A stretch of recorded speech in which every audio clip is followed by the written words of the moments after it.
Hello, ladies and gentlemen. Welcome. My name's Lyndon Robinson, the chairman of Bicester Vision. I'd like to go back very quickly to the 2nd of April, where we set out our stall as an organisation. And mindful of the crisis that currently exists, we had 4 objectives. The first one was being relevant, Bicester Vision being relevant to the COVID crisis. And we've absolutely been relevant to the COVID crisis. Firstly, and I'll talk more about the Salute the NHS initiative, and I'll come back to that. We are deeply involved in that. The second one is our business manager, Graham Rawls, becoming a COVID literate advisor to the organisation. 2 big ways in which we have remained relevant to this crisis. The second is that we needed to remain intact. And the way that we've remained intact is through our monthly video conferencing for the executive, our BV full partnership meeting, which is happening now, and thirdly, the weekly newsletters, which will go on to become fortnightly newsletters in the near future. And we'll be delighted for your content. The third and fourth objectives, mindful of the crisis, was to be prepared to restore full utility once the crisis is passed and adapting immediately to the new economic realities. And in this respect, considerations have been lent towards a broader community focus for the organisation. In the summer, we will need to do a little bit more business planning and promote our aims, and as businesses, you may be able to help us with that. Consideration for a summer virtual meeting, as it is now. And then clearly any organisation does need a financial underpinning. And so we will be looking for subs due in September. And in adapting, great news to welcome our newest supporter, Noel Elliott, Director at Elliott Building and Civil Engineering Limited, and their interests are the Holiday Inn. And so those were our 4 objectives as a community interest company in response to the COVID crisis, and we really have stepped up to the plate, in my humble opinion. Let's look very briefly at the Salute the NHS organisation. Some of you are very aware of this in detail, others perhaps less so. The Ron Dennis, who is a motorsport entrepreneur, spoke to his daughter, who's a doctor in London, and she said to him, "Dad, the problem is that the folks that work on the COVID wards are isolated on the COVID wards. They can't go to the wider hospital. The canteen is out of bounds. They're working physically hard on extended shifts. They're so exhausted that they are neglecting proper nutrition. Food is a vital component of sustainment in the workplace." And so her father said, "Well, I'll sort it."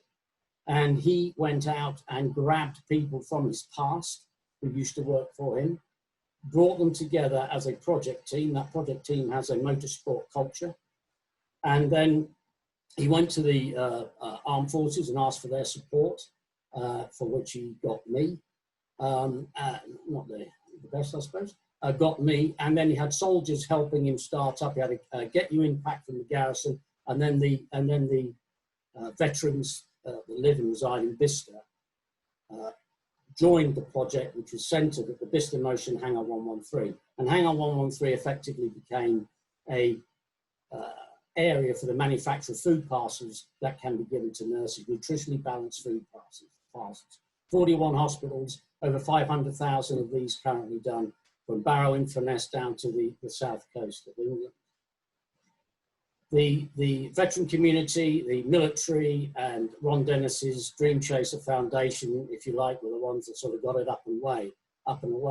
But then what happened was the community. The community then became involved in a massive way, and that included Bicester Vision. Bicester Vision provided myself, as well as the military, I suppose. I was double-hatted. Graham Perryman, and I don't want to embarrass him, but he's done a superb job as a forklift operator and working in the receipts and dispatch area. And then our own business manager, Graham Laws. Not only did he come in and do some consultancy work, went through with them how to set up and run what is a food packing plant, for want of a better expression. And he also stood in for their operations manager, who was exhausted, and then ran the operation for a few days in order to give her a break. This contribution by the Bicester community, by Bicester Vision, to what was a national need for food parcels for nurses. When I say nurses, I mean all those that work in the ward, was a huge contribution. I'm absolutely delighted that Bicester Vision were front and centre of that operation, which is still ongoing today. And indeed, Graham Perryman has just come back from there this morning. So, in terms of our relevance to the COVID crisis, Bicester Vision, and this is what I will finish on, we lent in heavily to Bicester's contribution to the national effort in response to COVID through the feeding of nurses. Our business manager became a COVID literate business advisor. And of course, we sent out the weekly communications. So much to be very, very pleased about. Back to you, Graham. Thank you very much for that, Lyndon. Quick question, the operations that's running at Bicester Motion right now, when is it due to end? What has it got a definitive end date? The end date is the 17th of July, but let me elaborate on that. At the end of June, the ramping down process will take place. So the rate of production, 12,000 meals a day, at the moment will be sustained until the end of June. And then after June, 31st of June, 30 days after June, 31st of June after that, then those 17 days into July will be ramping down. So what we expect there is for hospitals to start drawing down their requirements. Therefore, the volunteer requirement goes down, the deliveries of food from Absolute Taste and Tesco's will draw down, and then eventually it will then peter out to a formal closure on the 17th of July.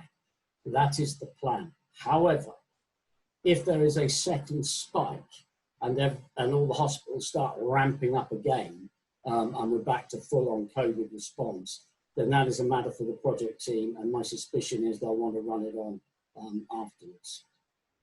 The 17th of July. Okay, thank you very much for that. Graham, could I ask you a question? Your contribution that you've made to this has been significant and well appreciated, and it kind of harks back to a past life where you did whiz around on forklifts in big warehouses. What kind of people have you been working with? Where do they come from? Are they employed? Are they furloughed? Are they retired? Are they unemployed? I think, Gray, they're coming from all walks of life, in fairness. Yes, a lot of people are furloughed. Some people are starting to go back now. But yeah, I've seen people I know from the Wednesday Business Club. I've seen neighbours. There's just about everybody. I've met some, hundreds, thousands of new people, which is great for networking, actually, funny enough. But it's a really inspirational environment to be in as well, because they're all there volunteering. They're there for their own good reasons, and there's no fights, there's no problems. It's just a really fun, joyful place to work. It's hard work, don't get me wrong, it's tough, but everyone's in very good spirits. Absolute Taste are looking after the volunteers very well, with a restaurant there with food free of charge. So it's brilliant, and everyone who's been involved has been brilliant, really. That's super. Thank you very much for sharing that. Lyndon, if I could just come back to Bicester Vision CIC. We, as many of the exec and supporters of Bicester Vision are aware, there's a lot going on behind the scenes. And what do you see the main activity in the summer being for the executive of Bicester Vision? Well, of those 4 objectives that I mentioned earlier, and as per the meeting the 2nd of April, it's about getting ourselves into a place where we can adapt to the new reality that will face the economy and restore ourselves to full utility. So we need to start getting back together as a group and no longer using this means. But I suppose to sort of drill down a bit further, this broader community focus I mean, I've been stunned at what I've seen. And in fact, my whole impression of society and English British culture has completely changed. And how do we adapt to that? How do we adapt to what we've seen as Bicester Vision in Hangar 113? The relationships between people, where you talk to a guy on a line who's got huge net worth, working for a guy literally within 2 meters away, sorry for social distancing, but he will put something in a box, and he's an individual, she's an individual with high net worth, passes that box to somebody of very, very low net worth, who may have some real economic challenges personally within their family, and yet they're working together as a team. And the exchange of ideas, people understanding how the other half live, and that not everybody in authority lives in an ivory tower, but not everybody who is not as economically successful as others have so much to give.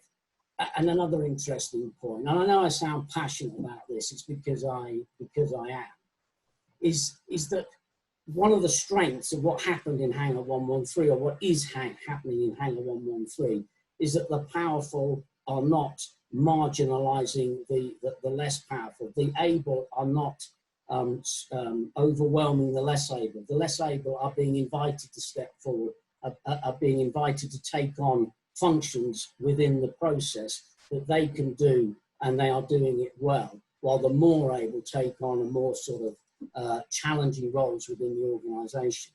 And then within the ethnicity, and I know that's very newsworthy at the moment, the different mix of our society, both in terms of affluence and in terms of cultural background, is there as well.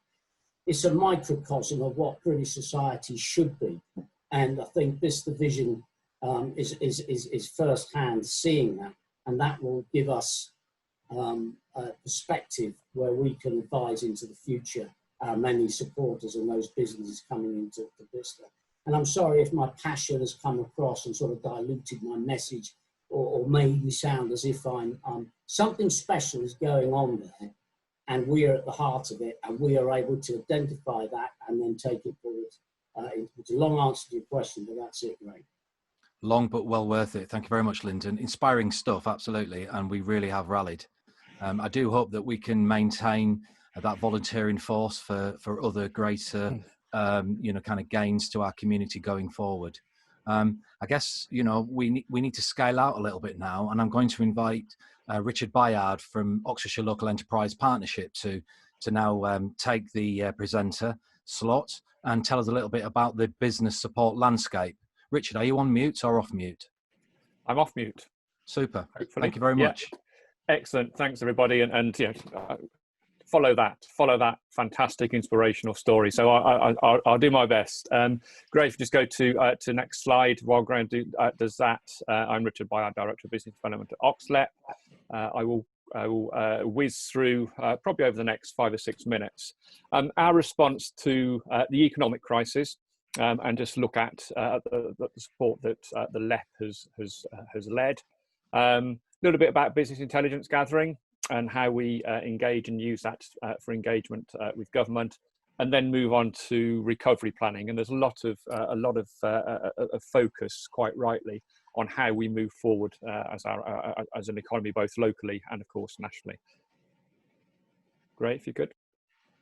Okay, so just to look at some of the business support functions that have been delivered through the Growth Hub, which is an integral part of the LEP. We have put together a significant package of enhanced support. That includes critical one-to-one business support, diagnostic support with business experts, looking at action planning, looking at supply chain management, looking at effectively moving from crisis mode into recovery mode. And I'll talk more about that shortly. We've set up a business resilience fund, and again I'll just talk about that a little bit more later on. I had a really inspiring and interesting conversation with the Pop-Up Business School. Fantastic acronym, because we call pubs. So we've got a Pop-Up Business School planned for Oxfordshire from the 15th. And that's really in response to the recognition that with every recession there is a significant spike in unemployment, and people tend to use those situations to look at self-employment options. So therefore, we're putting together some support to help people take people on that journey of, okay, well, what does self-employment look like for me? And we're doing that through a 5-day pop-up business school. We can send the details out to colleagues. We have supported the work with local authorities and aligning across the local authorities in Oxfordshire, the local authority discretionary grant fund. And we've got Stephen Dale on the call, I see, from Cherwell. But there is a fund available to help and support businesses administered through local authorities, on top of what was the circa 22-23 million through local authorities. So there's been a concerted effort really across the LEP to try to, in as best we can, help and support businesses moving forward. And also we've stood up some specific grants. I have to say, our board have been incredibly reactive and reacted very quickly to the demand, and have been able to free up some funding to support our business resilient grants. And again, I'll talk more of that about that shortly. But within all of that, and within all of our sort of crisis management, if you like, there's a series of business as usual activities, which again are via through the Growth Hub. Our innovation support for business grants, that provides match grants of up to £50,000 for organisations that are looking to innovate, looking to drive new products to market, and to support the whole innovation culture. It's a match grant. Certainly need 2-to-1 match, if not 3-to-1 match for that. But certainly we've had some really inspiring examples where companies have come forward with proposals, whether it be for environmental activities and proposals, whether it's be through life sciences, and we've supported some life sciences companies through that. But it's open to all sectors, and we take a very broad view of innovation. It could be innovation in supply chain, it could be innovation in all sorts of activities. So business as usual, IFSB grants up to £50,000. That's an ongoing cycle of grants available. The second business as usual element is Escalate, and that's very much targeted at companies that have got the capacity to scale up, to grow at pace. But also the side of the flip of that is companies, charities and social enterprises. So come on, a broad view, companies with a social purpose.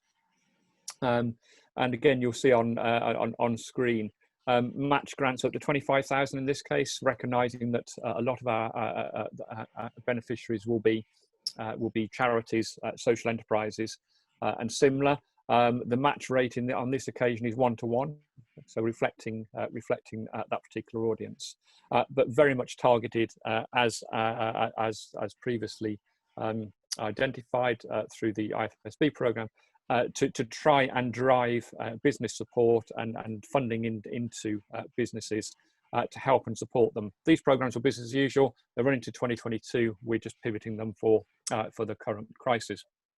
I mentioned some of the one-to-one support there. We've got some external support with us through to June.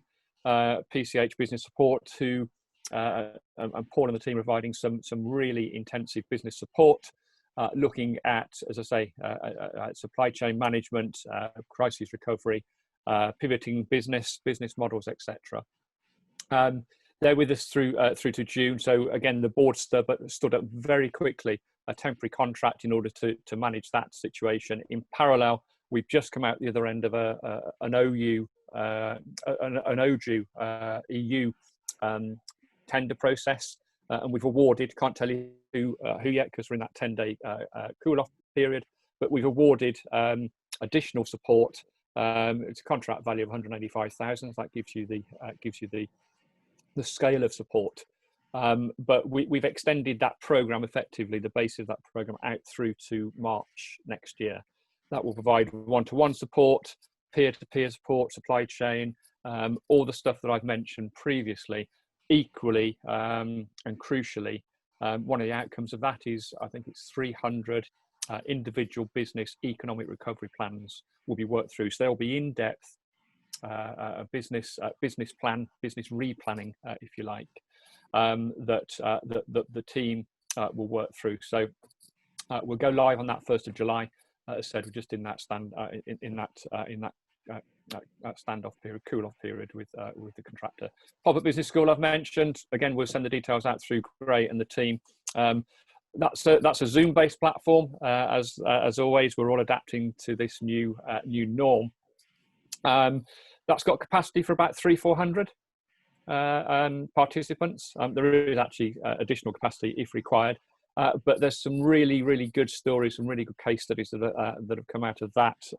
Southern Vale ran one earlier in this year, and again, some really good positive stories there. Business resilience grants. So again, the board stood up very quickly some additional funds. We have, and we currently have a grant application open. It closes tomorrow. Capital grants up to 10k, revenue grants of up to 5k, and the idea of that was really to try and plug some of the gaps in the national offer. We opened it on the 22nd. It closes tomorrow, as said. We've had to date 360 applications, so we're oversubscribed significantly. We knew that, but nevertheless, we're still accepting applications. We're reviewing them.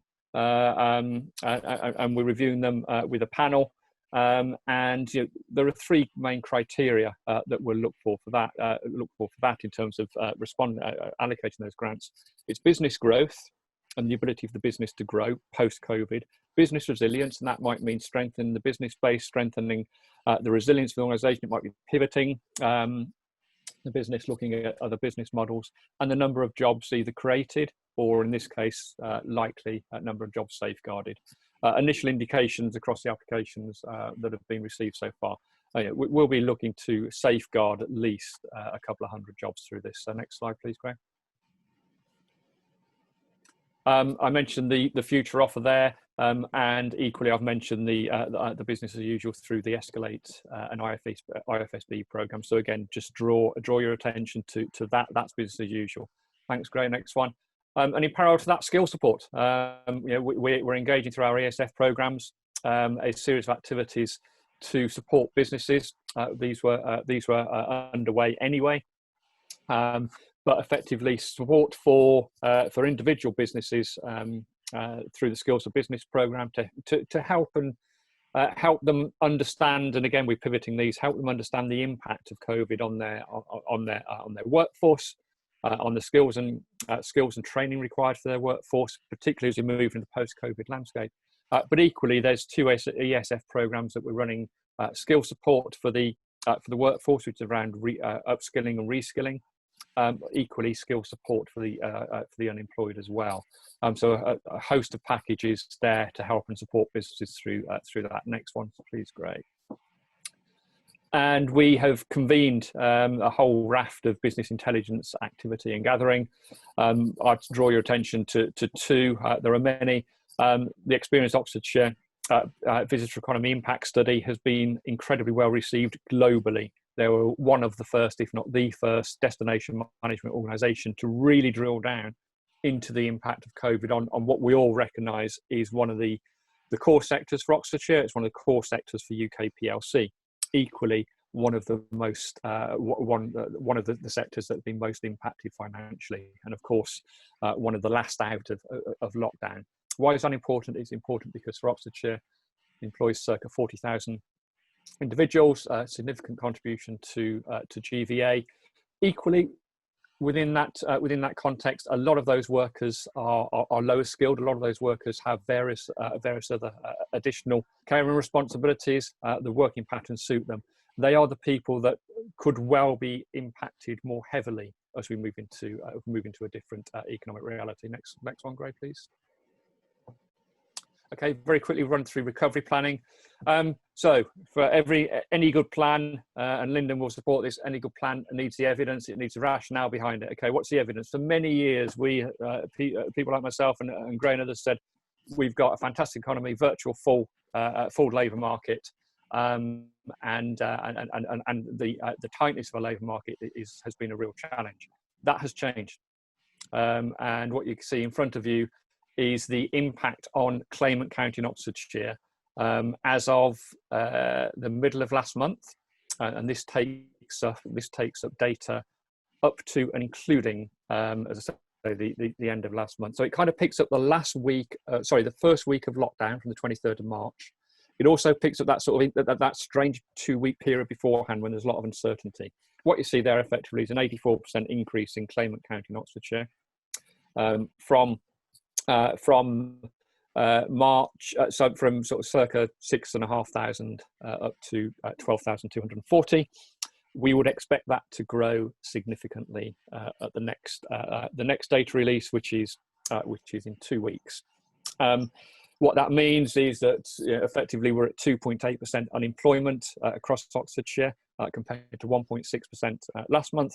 3.9% is the southeast average, and the UK is 5.1. So we're still trending well below, but significant impact coming. I just drill down into a couple of sectors. I mentioned the visitor economy. We've done some scenario planning while looking at what various impacts might look like in terms of data analysis. What does a 2.6% scenario drill down into the visitor economy look like in terms of unemployment? That's the pie chart on the left. The one on the right is looking at 10%, which has been certainly a figure muted nationally by the Chancellor. So significant challenges there. We've got the ability to drill down into sectors, and we'll do that, and we'll try and, as I say, use the programmes that we've got to try and mitigate some of those effects. Thanks, Gray. So the recovery planning has 3 stages: response, renew, rebound. We're in the response phase. It will last anywhere between up to 12 to 18 months. There will be a blend across. This is not a binary move from one to another. There will be a blending across these 3 pillars. But the key thing being, we're working with government, we're working with the various government departments who are equally trying to put together the national framework policy for economic recovery planning. Key thing being, I go back to my starting point for this particular section, it's data driven. There's been an awful lot of noise, there's been an awful lot of narrative around economic recovery planning initially. Actually, it's about the data. So we need to let the data work through, we need to let the unemployment data work through. The firm level data, so how many businesses are closing, how many businesses are starting up, what sectors, etc., and the impacts on our businesses, on our communities, and then we can start to develop that ERP. And just finally on that, the intention is that will go to our board in September as a very high level first draft and signed off by December. That's it for now, taken far too long. Thanks very much. Richard, that was excellent. Thank you very much. Very informative. Great to see that there's a plan being formulated at board level. Super. Quick question, and this was fielded prior to the start of our call. What lessons have we learned so far from the impact of COVID on the county, and how will these be used to make us more resilient in our future similar scenarios? I think Lyndon's description of the great work that the organisation's done and the work at Hangar 113 is one of the great lessons. The community has come together fantastically, and if we can take, I think, 2 things from that. One is, as you quite rightly said, how do we bring that forward into the new norm, that community, mutual community support. And I think there's also, and we'd all appreciate the far better air quality, which is obviously driven primarily by significant downturn in transport usage, in road vehicle usage. How do we get that? How do we maximise the environmental impacts and opportunities that this has brought? I think it's also brought various stakeholders together around in a way that perhaps we haven't done as effectively previously. But I think at the heart of this, this is a very personal situation, isn't it? That this situation reaches into families and lives and tragic consequences. I think the core message within all that is community. Actually, this whatever we plan for the future, our economic recovery plan, our local industrial strategy, whatever great title we give our various strategies, it has to be based with communities at its heart. Not least just reflecting back on some of the some of the potential unemployment challenges that we've had that I've identified. They are individuals, they're families. We need to work with them and put in place the right infrastructure to help and support them. That's super, Richard. Thank you very much. Now, we've had a few questions in the chat. What I'm going to do is, there's time at the end, I'll field those to you. But just for everybody's information, no question is lost, and we will harvest all of the questions, and we will put them to our panelists, and we'll get a response and ensure that they're in the minutes. So, Richard, thank you very much for your presentation. From a national and a regional response, let's go a little more local. I'd like to invite Councillor Barry Wood now, leader of the council at Cherwell District Council, to give us a briefing on the great work that they've been doing in Cherwell District Council. Over to you. You may be on mute, Barry. It's always a good start. Can you hear me now okay? Yeah, good. Well, thanks, Gray. Good afternoon, everyone. I think it's important to say from the beginning that, yes, COVID-19 is a health emergency. Of course it is. But it is also clearly an economic emergency.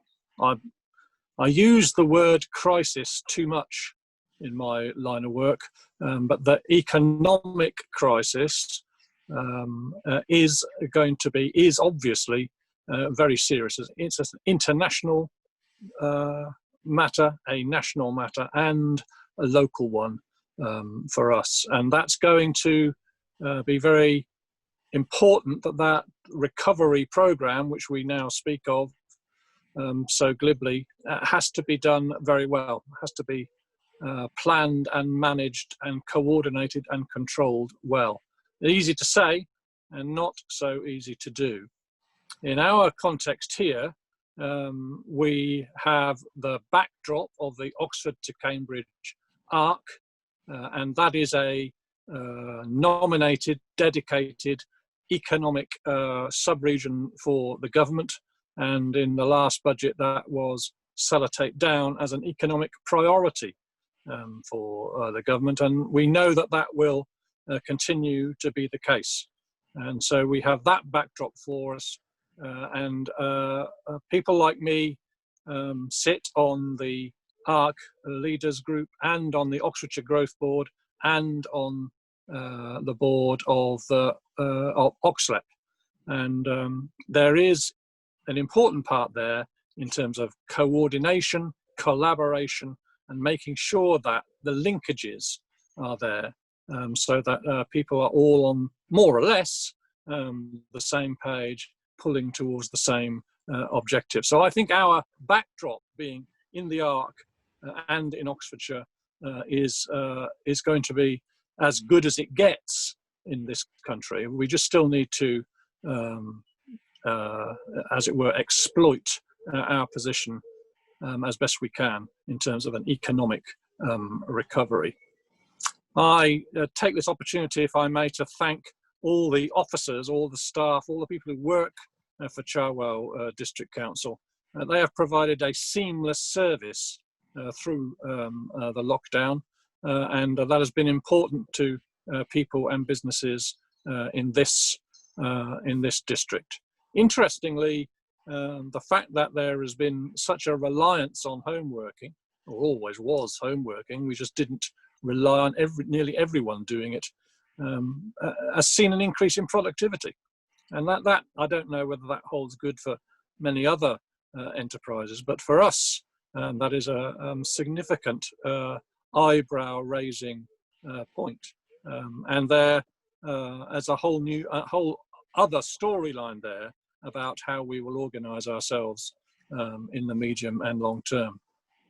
We have sought to deliver government emergency assistance like the small business grants, and the audience today will be interested to know that we have distributed, Cherwell District has distributed £23 million out of £27 million to over 1,700 eligible businesses in the Cherwell District. We are continuing to contact those who have not yet claimed on that scheme. Some businesses have been contacted and have declined. a grant for various reasons.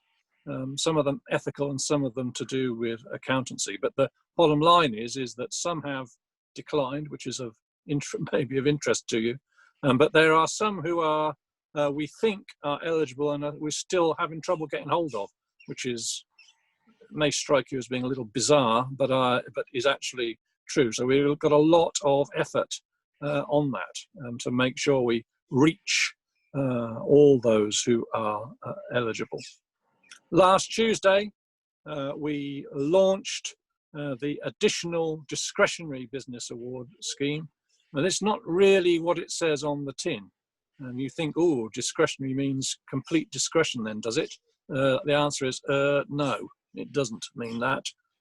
There is only a 2-week window for this scheme. All the details are laid out. And actually the details, when you see them on the Cllr District website, are clear and easy to access. And, sometimes you can patrol around websites and lose the will to live. But actually the details are all there and easy to get hold of. But it is not completely discretionary in the truest sense of that word. The grants are between 2.5 and 10k, and there is clear criteria that I've alluded to. And the amount of money for this top-up scheme is only £1.2 million for the Cllr District. So,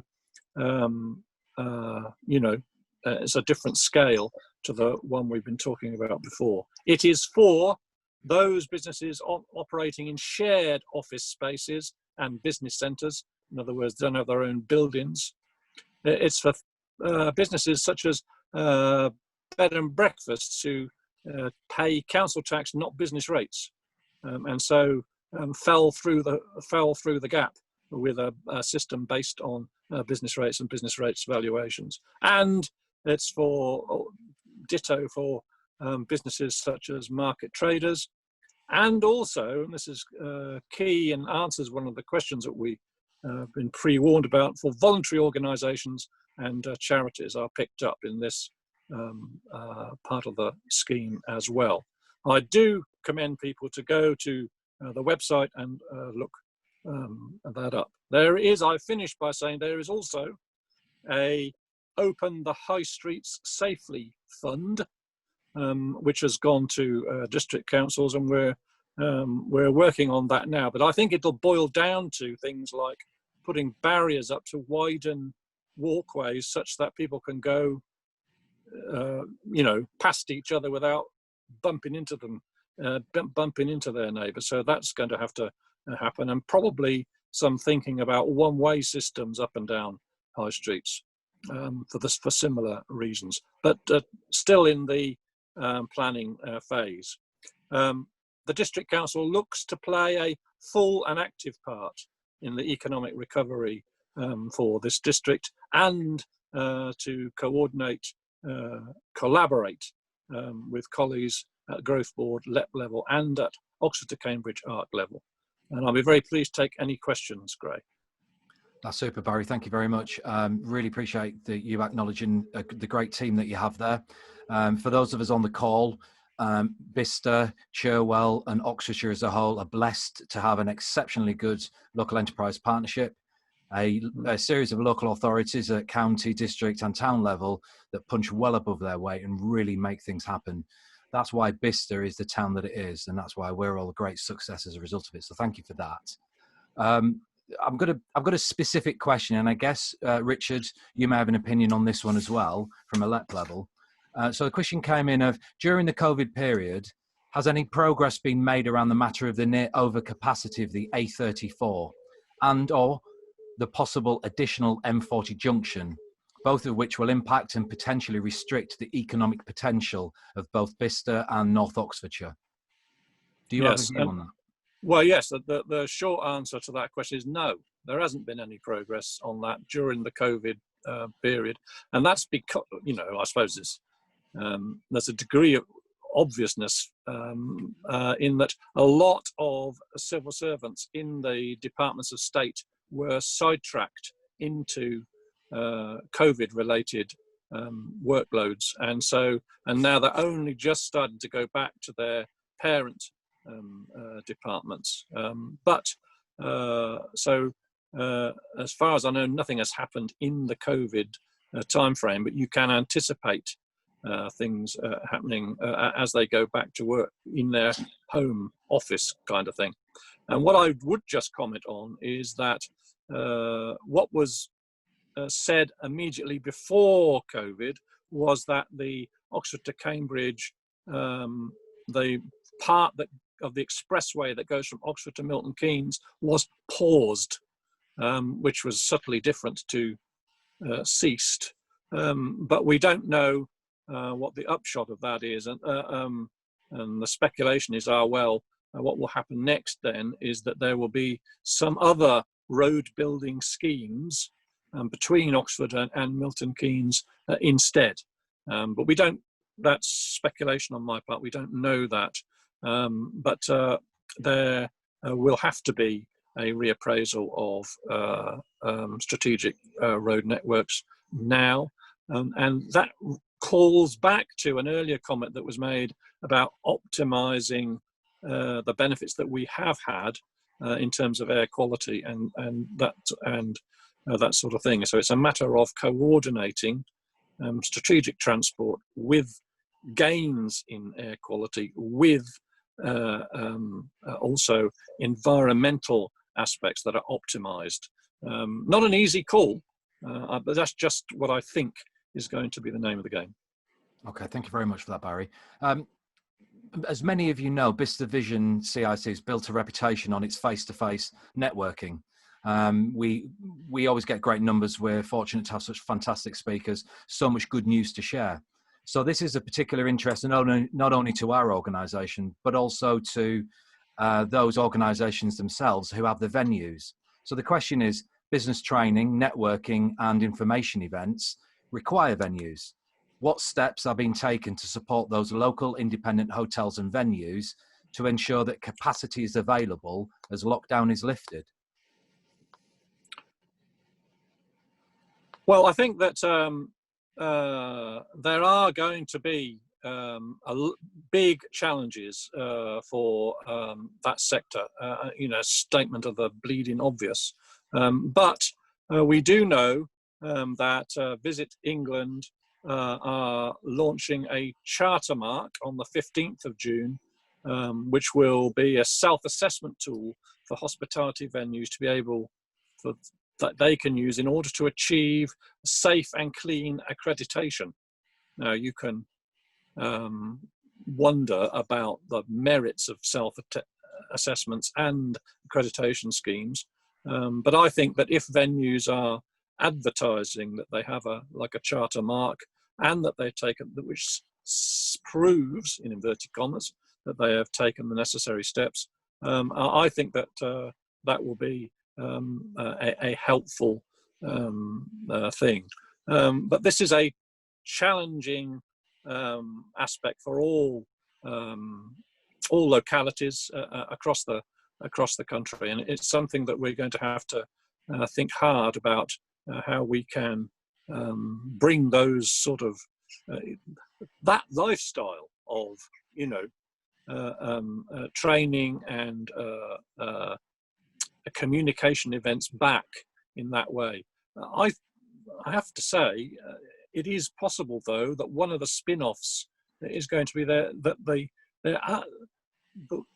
training and meetings of this type are not entirely bad, and so that there may be that there will be changes in that marketplace, but obviously there's an element of wait and see on that. Sure. Okay. Thank you very much for that, Barry. As mentioned to Richard, there are more questions. We'll field them to you afterwards, and then if we get a response, we'll put those in the minutes. Thank you very much for that information. I'm now actually going to hand over to one of your colleagues, Rosie Rowe. Rosie, welcome to the call. Please tell us all about what's going on in our healthy town. Good afternoon, Gray and everybody else. Great to see so many familiar faces on the call today. So I'm going to spend a couple of minutes talking a little bit about the health and well-being issues that may be facing some of yourselves and your employees. I know that businesses are in very different positions at the moment. Some have been operating reasonably effectively through home working. Others have been put many of their employees on furlough. Some are starting to bring people back to the workplace. But there are some common health and well-being issues that I'd like to address in the next couple of minutes. Next slide, please, Graham. But before I do so, I just wanted to just say a few words about some of the work that we've been doing from Cllr District Council in terms of providing support to our communities.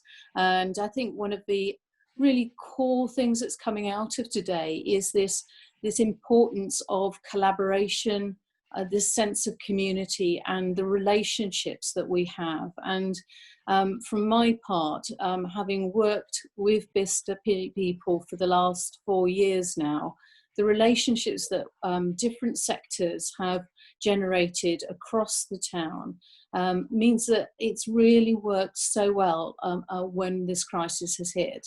We've all obviously heard about the impressive work that has been happening in terms of getting food to NHS hospitals. But there have been so many examples of businesses working with voluntary organisations, working to support health and social care.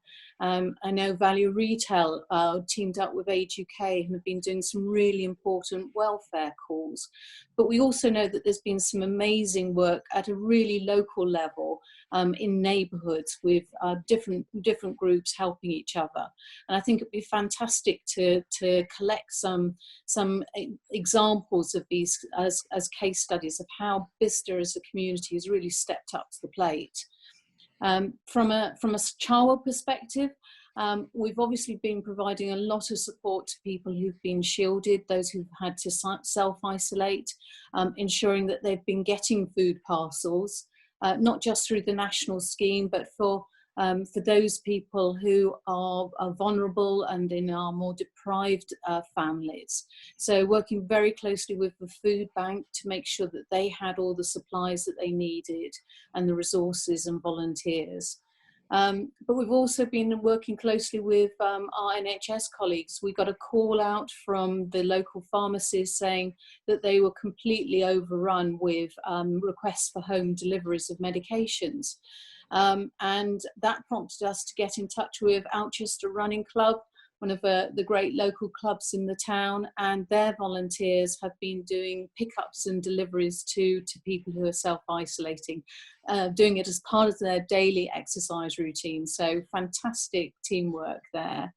And we've been working closely with our other community groups and voluntary organisations in conjunction with some excellent work that the Town Council has been doing to make sure that those organisations can stand up, that they can recover.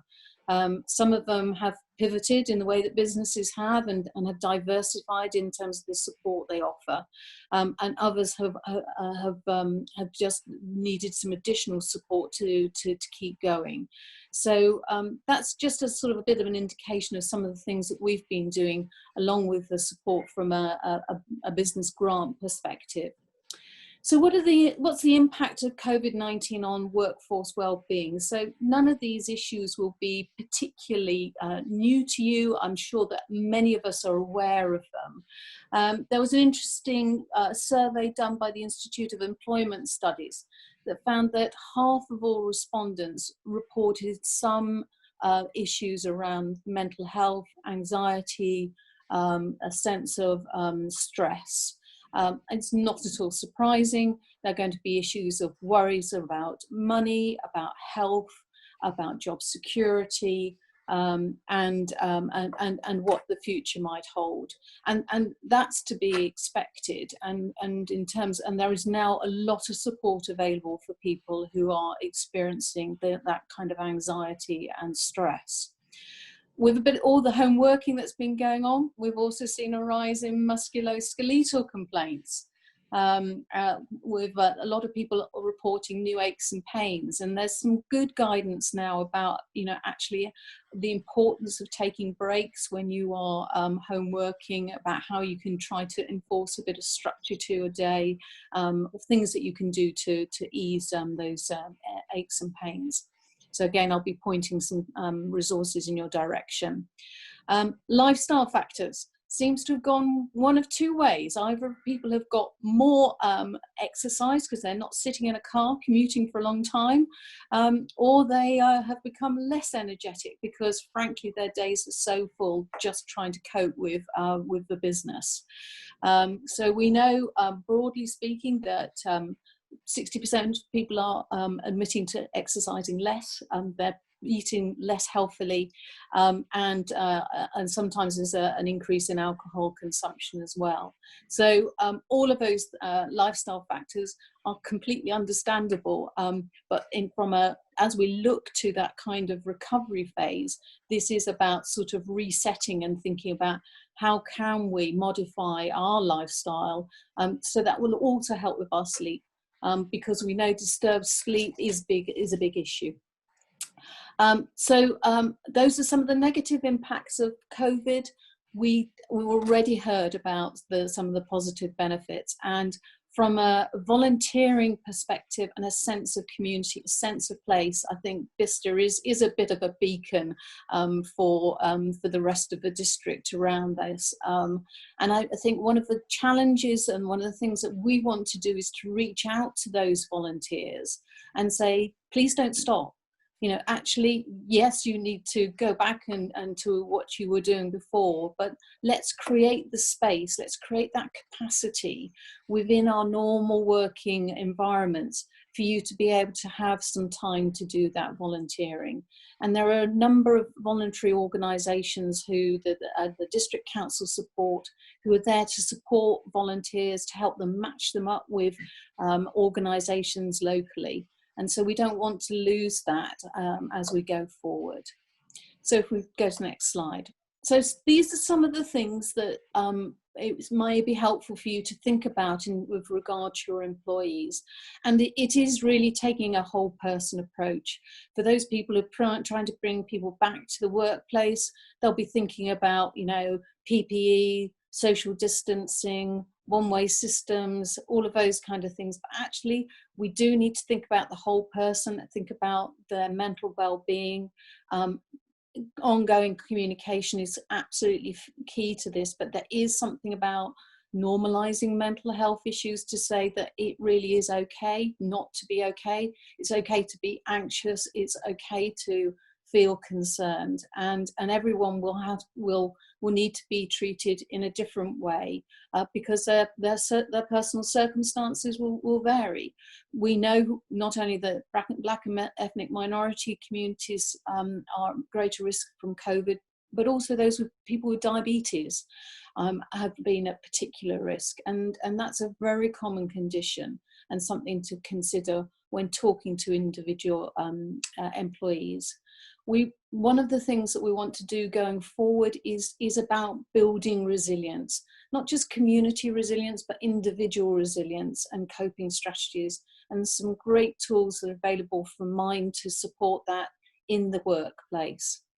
Financial advice, there are some superb debt advice and financial planning advice that's available from organisations like Citizens Advice, and they've got the capacity now to help support people with that kind of support. And then there are a whole range of other things that we can encourage people to do in terms of their lifestyle. And it's been really gratifying to see how many Bicester residents have been out using the blue lines, the health routes. And one of the health route, there was a 110% increase in its use compared to this time last year. And what we want employers to think about is building in that physical activity into the working day, because we know getting out into the fresh air, having a good walk does wonders for one's both physical and mental well-being. So I'll leave you with some resources in terms of some support lines that are local. Obviously, there's the accreditation scheme that we're working with local companies around thriving at work. Great time to pick this up and talk to your employees about it, because it starts with an employee health and wellbeing needs assessment, and now's a very good time to think about that. Lots of mental health support, including a local line run by the Oxford Health, which I'd really recommend. For grief and trauma support from crews, and the citizens advice support, and a sleep advice from the Sleepio app. So there's a lot of information and support available to companies, and we'll continue to provide that. Rosie, that's wonderful. Thank you so much. Well needed. How long is your programme going to be running for? The Healthy Bicester programme is ongoing. So right. Yeah, we've been working initially as a Healthy New Town programme. We started working with Bicester Vision in 2016, and we don't intend to stop. Fabulous. That's a great answer. Another question, quite specific this, but we are definitely interested in it because it was a great initiative that was underway. This specific to Bicester and the surrounding areas. Has their monitoring continued during lockdown? And if so, what are the results showing? Yeah, so it absolutely has, and there are monitors in place which collect data on a monthly basis that the officers at Charlotte District Council monitor. The data is being analysed for April, but we have got the results through for March, and in some parts of the town, particularly in the AQMA areas, the areas of worst air quality, like Queen's Avenue, there was a 20-point drop in NOx emissions in March. So, you know, we want to keep hold of that, don't we? So part of the work that's going to be done around the high streets and about opening up safe spaces, so safe social distancing, is about creating safe spaces for cycling, to encourage people to leave their cars at home and to enable people to actively travel to and from work and to the high street. That's great, Rosie. Thank you very much for that. I'll put the other questions to you for a response, and we'll put those into the minutes. Okay. Thank you. I'd now like to invite Carol Shaw from Spratt Endicott. Carol, welcome. Many of us are employers or employees, and we all kind of need to work our way through this return to work. It's the topic of this meeting, but there are some technicalities of a legal nature that we're hoping that you might be able to go through with us. Yeah, of course, Graham. Good to see everybody and some very familiar faces. And I've separated my kind of talk here into two areas. One, the financial support still available to employers through the coronavirus job retention scheme. And then the second part really about the obligations you have as employers bringing people back to work from a health and safety perspective and looking after their health and safety. So first of all, coronavirus job retention scheme and furloughed employees, which is the financial support that the government gives you if you have employees who you are asking not to work because of COVID-19. So up to 31st July 2020, if an employee is placed on furlough, you get a refund capped at 80% of normal salary up to 2,500 plus the NI plus the pension. From end of July to end of August, you won't be able to reclaim the NI and pension. From end of August to end of September, the maximum will be 218750, because you'll be required to pay 10% of the 80% that the government's contributing, and again that figure decreases with your having to pay more of a contribution from 1st to the 31st of October. So there's a graduating, if you like, reduction in government support and a graduating increase in support to the 31st of October when the scheme will end. And so this period now is one where I'm finding that businesses are starting to consider their forward plans in relation to employees, both with regard to the economics of their situation and the demand that they have for employees to do work, to work out how they best navigate through the current economic situation in the light of the support from the government coming to an end from 31st of October. In the meantime, the government has also announced, because under the furlough scheme, and to qualify for the government assistance and help with employment costs, employees need to be furloughed, i.e. not at work, not undertaking any work for you, although they can do training, as long as it's not something that earns any money for the employer. So that's quite restrictive for employers. People are either furloughed and not doing any work for you at all, or you don't get any money. So from 1st of July, you can bring back furloughed employees on a part-time basis, where you, the employer, will pay in full for the work that they're doing for you part-time. But for the rest of the time of their normal hours, you can still claim that part under the coronavirus job retention scheme. So it gives you more flexibility in terms of bringing people back into the work, not on a full-time basis, but a part-time basis, and still having part of their costs covered by the government. And details of how the scheme works is due to be announced on 12th of June. So as with many of these, certainly when the scheme was first introduced, we were drip-fed information by the government. Some of the information contradicted itself, which wasn't very helpful, but everybody eventually got to grips with it and are kind of finding their way through this as more and more information becomes published by the government. So that's government support that will help you with your employment cost, and then also, of course, with the easing of lockdown and return to work, and your duties as an employer to provide your health and safety obligations. We're looking at how do you bring people back to work, and I think there's really 5 steps that employers should prioritise. And first of all is a COVID-19 risk assessment. So the government expects every employer bringing employees back into the workplace to do a COVID-19 risk assessment. And actually, you should do risk assessments for all your employees with a view to COVID-19.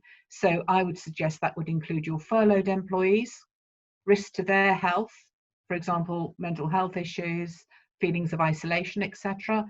Those working from home, and the risks to their health and safety working from home, and also those employees that you bring back into the workplace.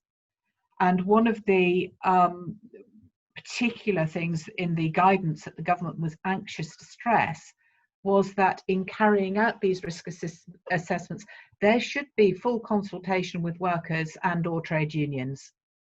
Because I think before the lockdown was eased, there was a lot of lobbying from employee organisations such as unions saying, we don't want unscrupulous employers to put people's health at risk by bringing them back into situations that are unsafe and saying, if you don't come back, you lose you're sacked and you lose your earnings. So there was a lot of pressure, I think, on the government to say, look, this should be safe. And of course, the health and safety executive has limited resources.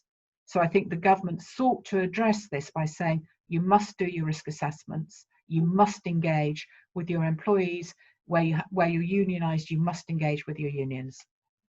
And the government also expects employers who employ 50 or more employees to publish their risk assessments COVID-19 on their websites so that they are public.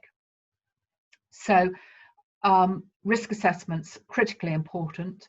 And as part of those risk assessments and mitigating risks, you'll be looking at information posters for your employees, which can be downloaded from government websites, hand sanitizer, frequent disinfectant of objects and services that are regularly touched, enhanced cleaning, good hand drying facilities. I have a preference personally for a grubby hand towel, a fabric one, but no longer post-COVID. Those hand drying facilities have to be hygienic in terms of air dryers or paper towels that are then disposed of safely. So looking at all those kind of transmission risks in the workplace will be really important in your risk assessment and in the procedures that you develop. Again, where possible, encourage home working, because the government guidance is still where it is possible for employees to work at home, they should do so. And that is still the message from the government guidance. And I think, whereas the messages at the outset were very, very clear and very transparent, I think messages have got a little bit muddied now. So, for example, you've got MPs saying, well, why can't I vote from home as I did beforehand? Why can't I, why do I have to come into Parliament to vote now? And I think there's going to be perhaps some of those issues with regard to home working and why is it necessary to come into the office? I think that question is going to be asked in the same way as some MPs have asked, why is it necessary for me to come into the House to vote? So I think those are perhaps going to be issues for discussion between employers and employees going forward. And again, if people are coming back into the workplace, it's the importance of maintaining social distancing. So again, posters, no sharing of workstations, floor tape to show your 2 metre distance, etc. One-way traffic, visitors by appointment only. And none of these are exclusive ideas. They're just things that you as an employer have a duty to consider to reduce the risk, to reduce and mitigate the risk of transmission of infectious disease. So, and then the government acknowledges that 2 metre distance may not be possible where people have to work from work. So again, things you're advised to look at are considering ceasing that activity, limiting the time of such activity, ensuring workers are back-to-back or side-to-side. That should say back-to-back or side-to-side. Stagger arrivals and departures at work and consider fixed teams or partnering to reduce social contact. So people mix with only a select few employees at work rather than the general workforce, looking at obviously communal places such as canteens and sanitary facilities and all that kind of will form part of safe working from work, acknowledging, I think, that risk can never be completely reduced or removed from the workplace. No risk can ever be, there's a risk when I walk out of the door. We can't remove risk entirely, but we have a duty to do what we can to mitigate it. So those really are the, if you like, views on bringing people back into the workplace. And then, of course, you've got reorganisation and redundancy, because unfortunately, not all employers are going to be able to move forward in the current economic situation with the same workforce as they had pre-COVID, and there will be changes. So nothing about COVID changes the normal rules on consultation, fairness and notice. All those continue to apply as they would normally in any other situation. So I think one thing I would say from my experience of talking with many employers, both local and national, is to echo what Lyndon has been saying about community spirit, because most employers and employees are focused on working together to do the best they possibly can in this scenario. And there has, you know, I would say, because everybody understands this situation and that it's not personal and it is something that hits everybody, there has been a huge coming together in the employment arena of people saying, yeah, we understand why we've got to take a cut, or we understand why you need to furlough us. And cooperation, I think, has been particularly high. So I think I've probably gone really quick through that and rattled through it at speed. Sorry, I could have gone a bit more slowly. I was a little worried about time, but very happy to answer any questions that anybody has. That's super, Carol. Thank you very much. Very informative. We do have quite a few questions, actually. So perhaps the time that you've gained in your presentation, you can now indulge us with some answers to these questions.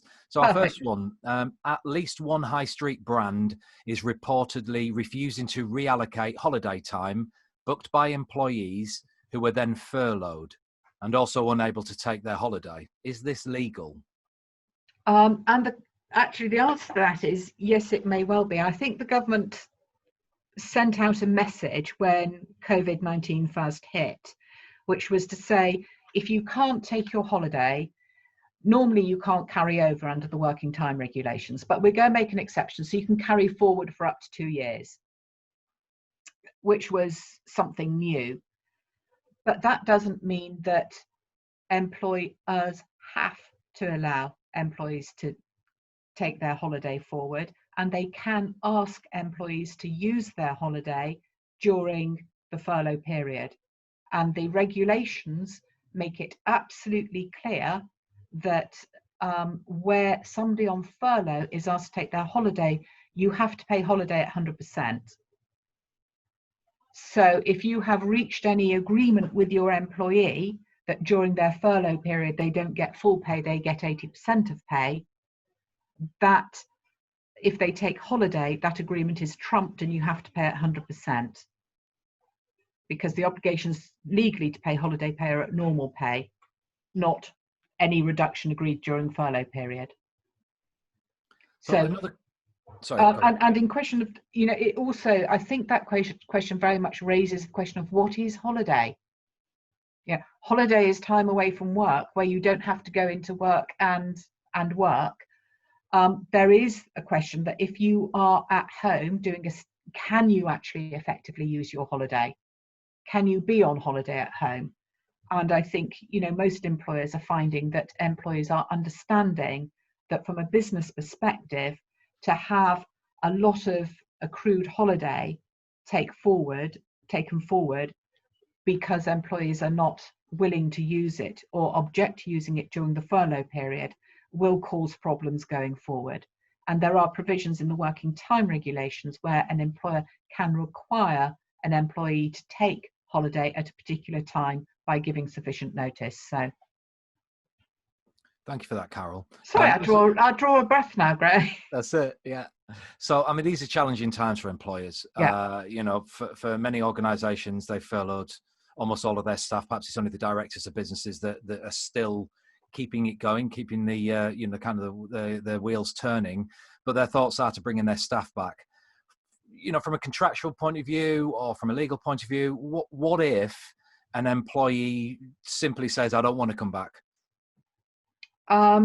If an employee says, I don't want to come back, and they're refusing to come back, the question is, are they resigning? And I had this actually with, so not local, who wanted an employee on furlough to come back because they had work for them to do. And the employee on furlough said, I'm not coming back. Well, they said, well, you know, you're required to. We can require you to come back to work. It's in our furlough. And they said, well, I'm resigning then. I'm off. Bye. So, you know, you can never force an employee to actually physically come into work and work for you. And an employee always has the chance, you know, the opportunity to say, I'm leaving, I'm resigning. If the employee doesn't resign, but says, well, I don't think you can make me, I am worried, I don't think it's safe for me to return, then that raises huge questions then for the employer about how they then address that situation through a fair process. Because of course there are special rules in place to protect employees who are dismissed because of health and safety concerns. So there would be a process there if the employee is just raising health and safety issues and concerns, and I would recommend in all circumstances good communication and proper process to go through the ins and outs of it and the rights and wrongs of it. Super, thank you for that, Carol. I've got one more question. Relates to furlough. The recently announced changes to the furlough payment system seems to infer that businesses that are still prevented from trading in order to continue to reduce the risk of a second peak will still be required to make payments to furloughed staff, even though they have no tangible income or revenue. Is that correct? Yeah, that is correct, because what the furlough scheme does is the government says we're not interfering with your contractual and legal obligations, you the employer, with your employees. We're just saying if these circumstances exist, we the government will reimburse you some of the cost. So the cost relating to your employees, the cost of giving them notice, the cost of redundancy payments, if applicable, is still down to you, the employer. So if your employees have to remain on furlough, either because you can't bring them back to work, because you're in a sector that isn't allowed to trade, or you have no work, if you are in one of those sectors, so still post, if you like, October, you have no work. You would have to consider making them redundant if there was no foreseeable work for them to do in the same way as normal. What the government has done is they have stepped in to help businesses for a period, but they're saying that period cannot be in, that period has to come to an end, and your responsibilities still lie with you as employers towards your employees. Super, thank you very much for that. Which is why people start to think about it sooner rather than later, giving the ending of the furlough period. Yes, I think it's certainly part of many businesses' planning process right now is to work out, what's this future going to look like and what's the structure of our organisation going to be. Yeah. Carol, thank you so much for your contribution today. Lots more questions that we couldn't fit in. I will send them to you, but thank you very much for what you have shared with us. It's all about bringing businesses back to work, and I'd now like to introduce Bicester Chamber of Commerce, our chairman, Graham Perryman. Graham, you're right at the coalface of the business community here in Bicester, from those micro businesses to the larger organisations. What's going on? Well, how out of a very dark cloud we see so many silver linings, not just with the volunteering in the community and in the sort of the smaller groups and the national groups. We've also seen some stalwart businesses working through lots of the stuff we've been talking about today and trying very much to keep themselves employed and open and serving the public. I had a look very recently, yesterday, and I just had a walk around town to get my daily exercise. And out of all the businesses there, I looked at probably 172 businesses or so. Out of those, there was 33 of those businesses trading and open yesterday. There was about 105 of them that were closed and doors shut. And there was probably about 12, 13 buildings vacant or up for let and that type of stuff. So 33% of our businesses are getting back there and or have been continuing where they can. So, sterling effort from them as well. And the Chamber, our core objective is really to support and help build local business in sort of, if you like, Bicester and the surrounding area. And we're very keen to grow our membership of local businesses, small and large, to help us do that. I think it was Richard Byard that said earlier that we can't do much without data. And actually, what we really need is we need lots of those businesses locally to engage with us so that we can understand what their requirements are and therefore how we might help them. We've now got, I took over the chairmanship in December 2019, roughly at the same time as Lyndon took over Vision. And since then, we've been working really, really closely together. And actually, the planets are almost aligning now where we can start to offer and support these local businesses in really growing Bicester business and making sure that we are resilient for the future. We work closely with the Wednesday Business Club as well. So I'm a member, and there's several members of the Wednesday Business Club here on the call today. We've been meeting weekly ever since on the classic Zoom calls, talking, supporting each other, talking about risk assessments, sharing best practice with each other. And I have to say that, it's helped me tremendously. I'm not back at work yet. I've got a few issues that I need to deal with. But, it's been really supportive having sort of friendly faces regularly every week to talk to, discuss ideas with, and get support from. So I can't recommend the networking side of this highly enough.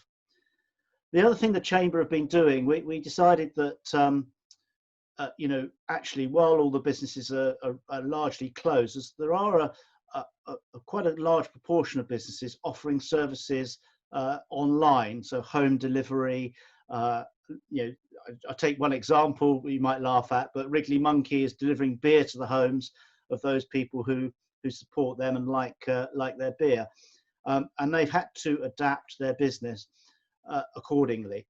So we decided that actually it'd be a great idea to put those businesses where we can support them onto a virtual high street on the website, which we've duly done. We've now got 60 businesses on there, and looking for more people to come along and join in with that as the situations change. We also, I would like to send some special thanks out actually, because Gray, yourself, and Ben Jackson have worked tirelessly really to engage with all the businesses, OxLEP, the council, and so on, to bring us a newsletter, which we've also shared to chamber members, containing vast amounts of really helpful, useful information that going forward, I'm sure businesses will get a lot out of, you know, even to the extent of volunteering, you know, opportunities and so on. You know, everything's been in those newsletters. So thank you guys for the hard work you've put in. And I suppose a shout out really, if anyone has any further information, to provide it to info@bicestervision.co.uk, and we will endeavour to get that into the newsletters every week or every fortnight, and we'll continue to push those forward and share that great information with you. One of the other thing that actually 4 of the Bicester Chamber exec team and members work on at the moment is the Town Centre Task Action Group. And we met last night actually, and we're very keen to push forward with this and to help the high street in any ways we can. So it'd be really good to understand again what businesses need from the town, the council, and Bicester Chamber to get themselves back up and running and back to full strength. You know, we did start the year as we meant to go on with lots of events. I had a new program, 12 months of events, which came to a fairly abrupt halt when COVID took over. But I will be looking at trying to re-engage some of those people as they come off furlough to see if we can do some more virtual events. These would be events that are both informative and helpful to local businesses, where they share best practice or useful information about how to get by on whatever it might be, whether it's building a website or whether it's COVID response or whatever. So if anyone here would like to engage with us and take a slot and help us with a virtual start to get back some of these events that help people, I'd be interested to hear about that. And you can email me on info@bicesterchamber.co.uk. We are continuing as well with our regular exec meetings, where we're talking about what's going on and how we can respond. So there's lots there going on. Now, Wednesday Business Club has 30 members. As I say, we meet weekly, but there are other networking groups out there. So as I understand it, some of the local groups, there's a Sterling group which meets online now, again, another Zoom set up. 4 Network, I believe, are still meeting, and because of the way they make their organisation is made up, 4 Networking, you might end up networking with people in Scotland or people in Cornwall, but it's still a reasonable thing going on, and they're still keeping in contact with each other. Open Doors, I believe, is still doing something online as well. And Bicester Buzz, which has been really popular and it's taken off, but they're obviously meeting in a local establishment has come to an end. And I believe they've been meeting via Twitter. So those of you who have a Twitter account and want to join in with those, I'm sure you'll be welcome, and there's lots of stuff going on there. So that's great. And I think that kind of covers everything I wanted to talk about, really. But, you know, we're really keen in the chamber to support local business. We're really keen to get more people on board to come and talk to us and share their stories with us and to make sure that we know what they need so that we can help them, in their current situation, and get them back to work or get them trading again. So that's really it from me. Short and sweet, I know. And I would just like to say thank you to Cherwell, who've been working with us on, Dale and Robert Jolly, on the Town Centre Action Group. We've done an awful lot of work there, and we are continuing with that as this goes by, although COVID obviously has taken some of the edge off that. And I'm hoping that at some point in the not too distant future, we'll be able to share some more information with that. But we'll just have to wait and see to make sure that everything else is, all the boxes are ticked before we can move on with that a little bit further. But that's it really from me, Gray. Thank you. That's super, Graham. Thank you so much. Great stuff. You put some great information out there. I think for our next newsletter that we produce together, we'll put links into all of the other business networks that are available. We're very inclusive in Bicester. We support one another. There's lots of great things going on there. There's a network for everybody. Second thing, I think, really, and it relates to a question that we've received about the Virtual High Street initiative that you set off. Fantastic, great reception. So it's a two-part question. First of all, how can businesses on this call and those who see the recording of this sign up for the Virtual High Street? And secondly, what happens to this Virtual High Street initiative once our high street opens again and we're back to trading normally? Okay, well, it's a great question. Very simple, actually, to get to join the Virtual High Street. We're not going to charge you initially for joining that. All you have to do is send me your company name, your company URL or website address, and a sentence or two about what your business is doing online. So whether it's selling beer or whether it's selling other things.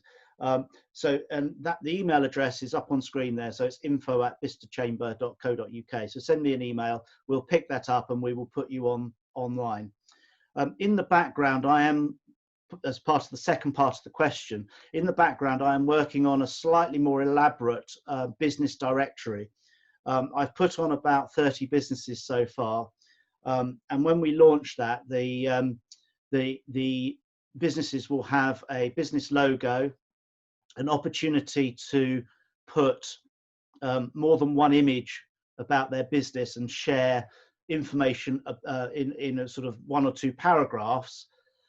They'll also be able to put in more different types of contact details, so email, telephone, Facebook, Twitter, all those things, so that you've actually then got a page where, and I'm hoping, this is my desire, is to get the majority of businesses in Bicester onto that directory in some form or another. So I'd like to take the success of the Virtual High Street coming out of COVID and transform it into a resource for either the public or for other local businesses, where they can get in touch, find out what other businesses are doing, so that we can, and that for me, I mean, it's a little bit selfish in some respects, because that for me helps the traffic to the Bicester Chamber website. And obviously, as we all know, it's quite important to have that and to be a leader in providing information. So that's critical. Absolutely. Yeah, absolutely. So that's where it's come from, and hopefully in the next few weeks or so, we'll start to see the launch of that. I'm still debating about whether or not we should charge for it or not, having perhaps if you like, a chamber membership and a chamber membership light to belong to that. But I think the overall desire for me is to have as many businesses on there without too many barriers, so that we get the value from it, if you see what I mean. That's super, Graham. Thank you so much, and great success. We'll do everything we can to ensure that it builds and grows more. We're coming to the end of our call now. Lyndon, I'm going to pass back to you in a moment, but I did want to take the opportunity to thank all of our speakers. We've gone from a global level through to a national, through to a regional, through to a district, through to a very local, right down to our town centre. So each of our speakers has contributed some useful information that I do hope for everybody else on the call has been informative and beneficial. And thank you very much for spending the last 90 minutes with us. Lyndon, over to you. Is this for the summary remarks? Is it? It is. Remarks, Graham? Um, yes. Well, I'm going to go back to salute the NHS. I've seen what Britain really looks like. I've worked with representatives from the BAME community in Hangar 113. I've worked with folks from the LGBT community, from the veterans community. I've worked with folks who've got learning difficulties. I've worked with those of high net worth, low net worth, no net worth. And my conclusion is that people can work together to a common cause really successfully. And what's so rewarding is they actually enjoy each other's company, despite the fact that they come from different places. So what I'm detecting here is, despite the fact that we're in the midst of a deep economic and medical crisis come emergency, there are strong silver linings and conditions that would suggest to us that the future can be a lot better for the country as a consequence of COVID-19, which is a complete irony. You would expect something as damaging as this to debilitate our society, but actually historians may come to write one day that it didn't debilitate our society, it improved our society because of the way that we responded. So folks, without any further ado, we're timed out now, but thank you so much for attending this full partnership meeting. And I think we're looking for another one on the 8th of October, Gray, which hopefully will be a coming together event in real life rather than online. But if not, we'll be back to Zoom again. But we're doing very well despite the crisis. Thank you so much, folks. Have a good day. Thank you, Mr. Chairman, and thank you all for joining us. Enjoy your day.